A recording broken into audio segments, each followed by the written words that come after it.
I am not picky how you guys do your silhouettes. I'd say try doing it digitally.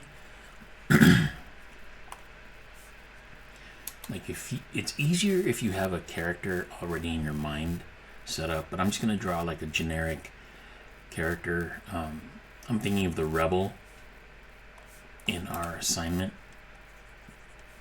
and I'm just gonna try and get a feeling of him just standing.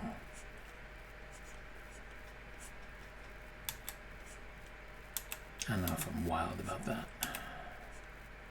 I don't usually make silhouettes this way. I usually just do it in pencil. But I'm just picturing a kid, with his arms crossed. He's got attitude. And I can just fill in these parts. And then I switch colors to white. And then I kind of cut back into the shape. Try to refine the shape a little bit more. Try to make it feel like he's got attitude. And to me, he feels like he's maybe a little bit too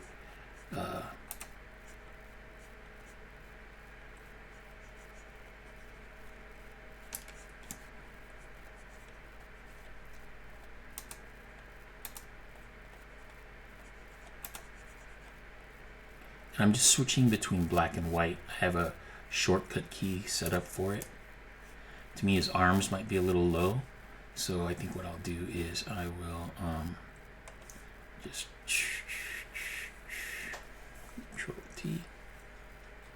Control T to transform it. Oops. Hold down the Shift key. Make the back. This works better if you have the background set up. So I had to switch it so the background will be white. So when I do Control T to transform, hold down the Shift key, I can bring his arms up more. Enter, Control D to deselect, and then back to the brush. Oops, too big. I have my caps lock on, that's why I can't see the size.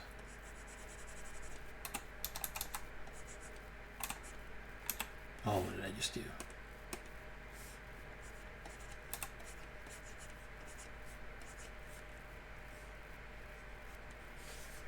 So I'm just kind of dialing in the shapes, and it's not necessarily a natural way to work. Maybe he's got a collar, like he wears his pop collar up, and maybe he's got a jacket.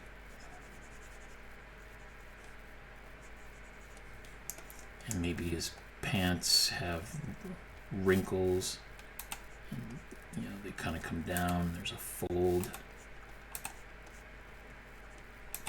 And his shoes. I don't know what kind of shoes he's got yet. Like maybe Timberlands.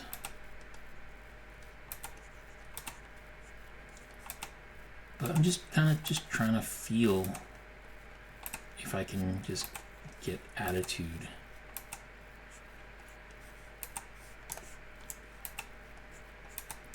Maybe this arm is too big. Maybe it's not low enough.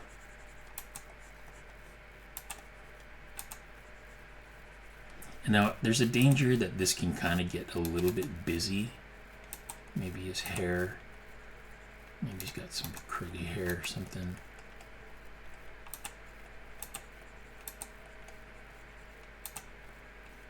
I don't know what his hair looks like, but I'm trying to get a feel for it.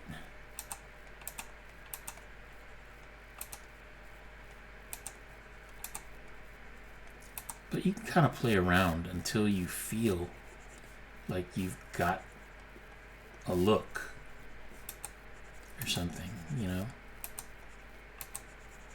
Maybe he's got a chain.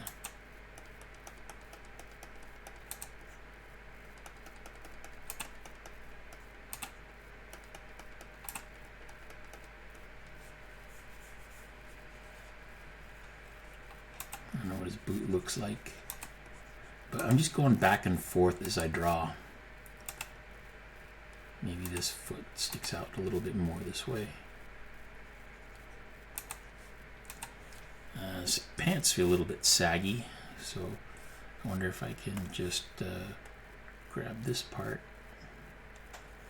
and transform, stretch it up, hold down the shift key.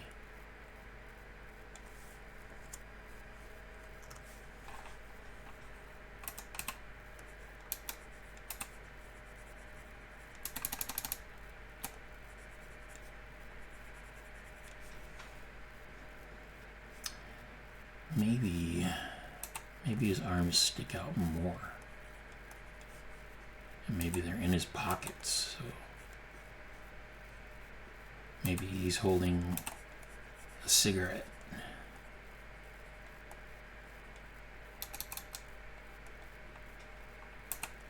I don't know. I'm kind of figuring it out as I go along. But I'm just trying to figure out what this character is. I think his legs are a little bit skinny. So maybe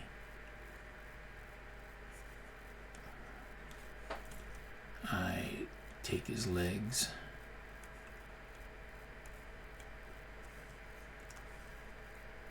and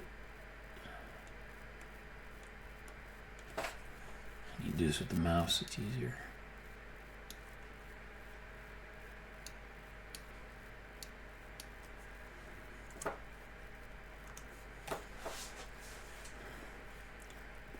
I don't know. It feels like maybe something's happening there. I think you guys understand what I'm looking for, right? I am just grabbing parts of him and try warping. Edit, image, transform, warp. Like maybe I can warp that leg out that way. And go back to the brush and then just paint that in. Clean up the stuff sticking out. Now, notice I'm just not really getting that much detail in here. I'm just trying to make it feel like it's authentic.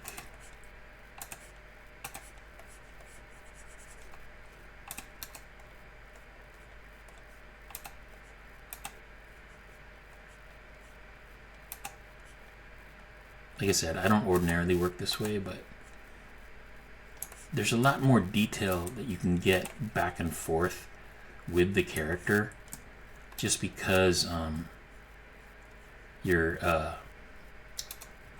able to erase and fix mistakes.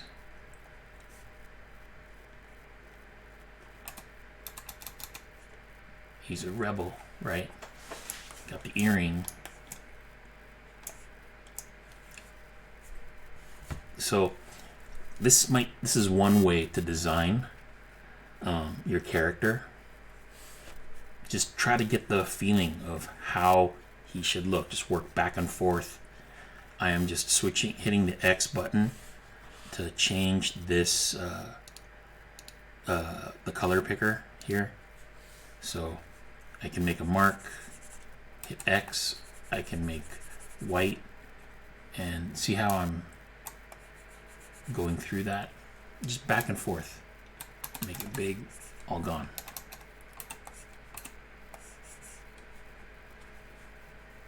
But the shape is where you're starting from,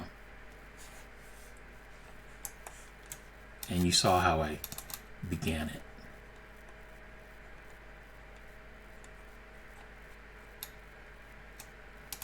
You know, I can go back in and curl his hair a little bit.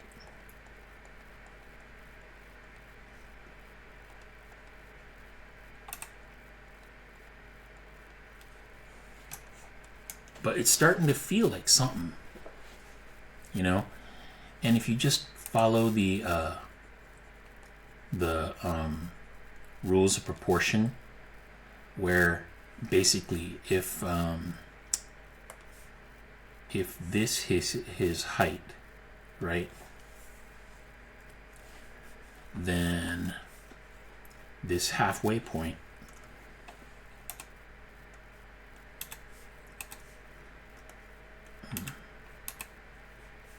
why do I have, oh, the halfway point is the middle of his pelvis where the bone is, and then here's the top and here's the bottom of his feet. So if you can get those two to be equal, then you'll be in the ballpark. And that's just for realistic human characters. If you're doing something different, then the proportions are going to be off. And if I'm doing his face, I would guess like this would be the bottom of his chin, here would be the bottom of his nose, here would be his eyebrows, and here would be where his hairline starts. Now he's young, so his hairline would be old, not big forehead like an old man like me. But these three distances from the hairline to the eyebrow to the nose to the bottom of the chin, those three should be about equal. And that kind of gets you there. And the bottom of his elbow to the top of his head, the halfway point there is the dent between the collarbone. This is called the pit of the neck. Okay? And sorry, I am using the elbow, but really it's the bottom of the rib cage. Like if I were to draw his rib cage over to the top of him with a new layer, so I don't mess up. Ugh. Like his rib cage would be like this, right? The bottom of the rib cage and the collarbone at the pit of the neck to the top of his head. That distance from here to here is the same as this distance from here to the bottom here. And that is enough, I think. Oh, okay, one more. The halfway point between here and here, that's the bottom of his kneecap. Okay. I hope that helps. That should get you going. As far as you can see how I just kept going until I got shapes that I liked, you know? And it's one way to do it. You can also sketch them on pencil and paper and then color them in Photoshop, like take a picture and then do it. That I don't mind either, because there's a lot of ways to work. There's a lot of ways to skin a cat, but this is just a quick way to demo how to do a silhouette character. Okay, I hope that helps.